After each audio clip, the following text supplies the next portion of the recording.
Eran las celebraciones en Israel por la liberación de 3 rehenes que estaban en Gaza en poder de Hamás tras la entrada en vigor de un nuevo pero retrasado acuerdo con el grupo terrorista. Las liberadas se reunieron con sus madres después de que un convoy las llevara a territorio israelí en la primera fase de un acuerdo de alto el fuego que pone pausa a 15 meses de conflicto en la franja. Veamos las imágenes de ese encuentro, precisamente de estas 3 jóvenes mujeres que se encontraron con sus mamás en sus primeras horas en libertad después de haber recuperado precisamente su libertad. Han recibido abrazos, han recibido por supuesto apoyo, han recibido respaldo y por supuesto muchos momentos de alegría que marcan esta importante fecha. Bien, damos la bienvenida a continuación a Joseph Hash, analista de Medio Oriente. Gracias por estar con nosotros, Joseph. Gracias por la invitación. Buenas tardes. Joseph, ¿lo que vimos hoy nos permite soñar en algún momento con un fin de este conflicto? Definitivamente, no sé si el conflicto entero, el conflicto árabe-israelí o palestino-israelí, pero al menos por ahora tenemos mucha esperanza que este cese al fuego durará los 42 días. Hay cambio de prisioneros con rehenes.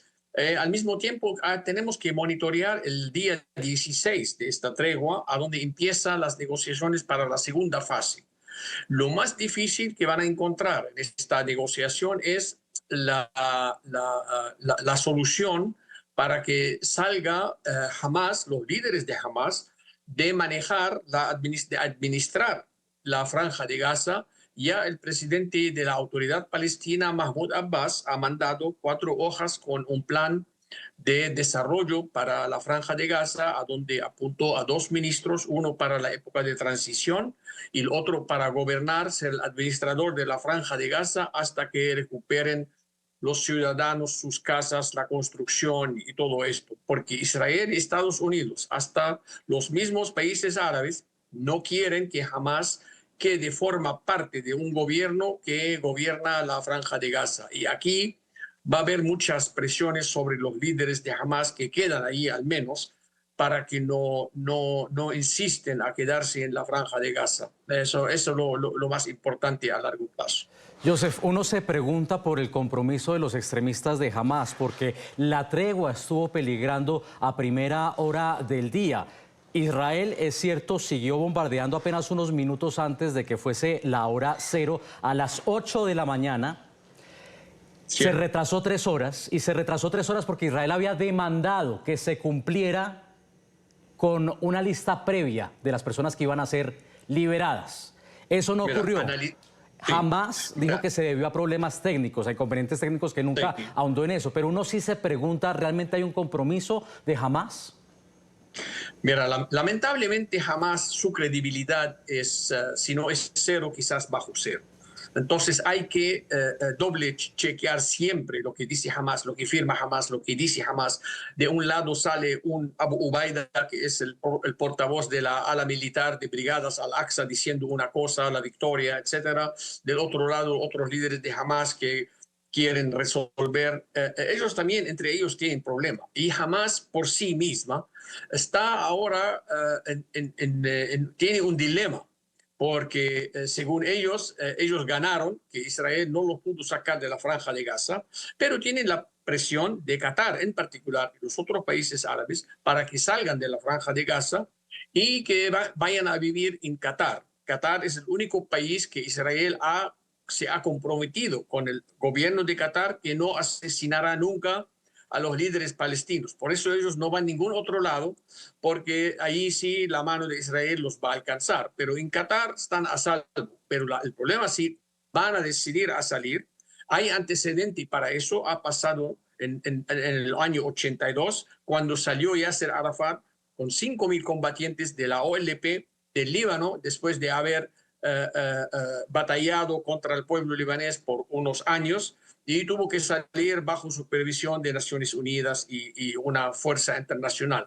Entonces están tratando de hacer un escenario parecido a donde salen los líderes de Hamas por el bienestar del pueblo de Gaza, de los palestinos que viven en la franja de Gaza, que no son todos, como se llama, simpatizantes de Hamas. Además, están pagando los ciudadanos un precio muy alto en vidas, además de que cualquier ayuda humanitaria, cualquier ayuda financiera, cualquier administración que tenga que ver con Hamas, con miembros de Hamas o con directivos de Hamas. Esto somete a la población palestina en la Franja de Gaza a la autoridad de Hamas. Entonces, Israel, tampoco los países árabes quieren que Hamas tenga en su mano ningún poder político, financiero, económico, desarrollo, todo que pueda chantajear al pueblo en la Franja de Gaza para que voten por ellos.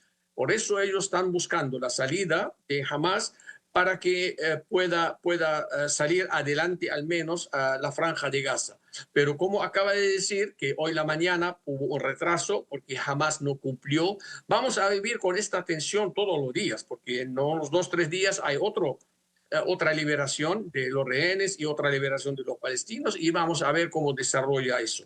Pero la credibilidad de Hamas de cumplir es la clave acá para que los negociadores y Estados Unidos como patrocinador con Egipto y Qatar puedan seguir adelante con la segunda fase, que es terminar con los rehenes, traer los cadáveres de los palestinos, entregar los presos palestinos y los cadáveres a cambio de los cadáveres israelíes. Esta es la meta final durante la próxima época. ¿Qué tan fácil, Joseph, o qué tan frágil es esta tregua? Mira, si la voy, no es un hilo de pesca, es un hilo de costura. Entonces es muy frágil porque Israel no tiene tolerancia a las mentiras de Hamas, no va a tener tolerancia a movimientos que dan impresión a los israelíes, que son movimientos militares. Porque acuérdense que en estos 42 días van a entrar 600 camiones, se supone, de ayuda humanitaria, que hoy hubo 200, pero faltan 400. Israel quiere asegurar que no haya municiones, que no hay algo que pueda usar cualquier instrumento o cualquier apoyo a la militar de Hamas en estos camiones. Y esto es muy frágil porque siempre tratan de hacer la trampa a meter algo a cambio de algo en los camiones, posibilidad de que se fugan unos cuantos con los camiones cuando entran. Entonces hay muchos puntos que puede ser frágil y afecta al acuerdo completo. Ahora, aquí hay un papel clave y es el de Estados Unidos, porque estamos jugando con una transición, un cambio de mando hoy por hoy en Washington que se va a concretar este lunes con la despedida de Joe Biden y la llegada, el regreso de Donald Trump. Evidentemente, cada uno quería que este acuerdo se anunciara en su respectiva administración. Biden, quizá en un paso en falso, anunció el acuerdo cuando no se había concretado del todo. Seguramente tenía la expectativa de que llegara durante su mandato, pero también es cierto que los trumpistas esperaban que se concretara con ese famoso discurso de Trump que decía que apenas llegara a la Casa Blanca iba a solucionar todos los problemas de guerra en el mundo. Y los liberados también, sus familiares, agradecieron las gestiones que dicen ellos ha hecho Donald Trump. Aquí, ¿quién puede, digamos, clamar victoria? Mira, hay que dividirla hasta cierto punto porque las negociaciones que ha establecido el señor Biden con su equipo por tantos meses, llegó el señor Witkoff, el enviado del señor Trump al Medio Oriente y ejecutó la última etapa. Entonces, al fin, ¿cómo se llama? Si vamos a compararlo con un partido de fútbol que metió el gol, es Witkoff que puede ganar el partido, pero al mismo tiempo no hay que descartar que el otro equipo no ha hecho nada, ha hecho mucho trabajo para lograr a ese punto. Pero el punto principal que cambió toda esta es lo que ha puesto el señor Trump en la mesa. El señor Biden todo el tiempo tenía la diplomacia, las negociaciones a todo dar. Nunca mencionó la fuerza.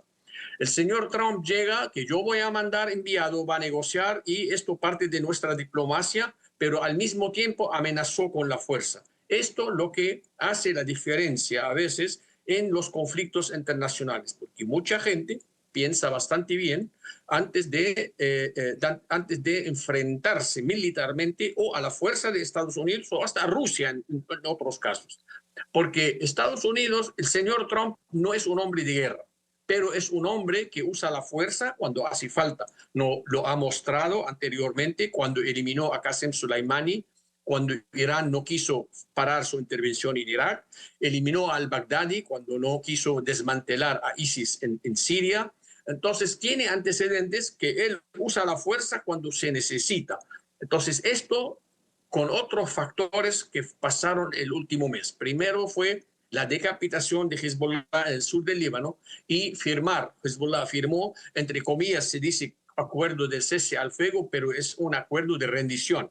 Luego la salida de Bashar al-Assad de Siria ha cortado todo suministro para Hamas, para Hezbollah en la región, y no hay nada que se puede apoyar Hamas ahora en el mundo entero, solamente de Yemen, pero es tan lejos que aparte de los misiles no va a llegar nada a Israel.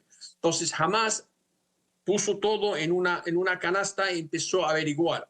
Cuando viene el señor Trump, dice, si no empiezan a liberar o si no liberan los rehenes antes que llegue yo al poder, van a haber un infierno.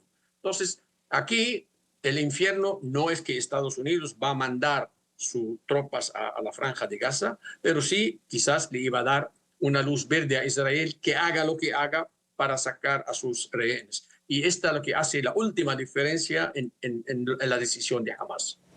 Era Joseph Hash, analista de Medio Oriente. Gracias por haber estado con nosotros desde la ciudad de Miami. Que tengan buena tarde. Gracias por la invitación. Buena tarde.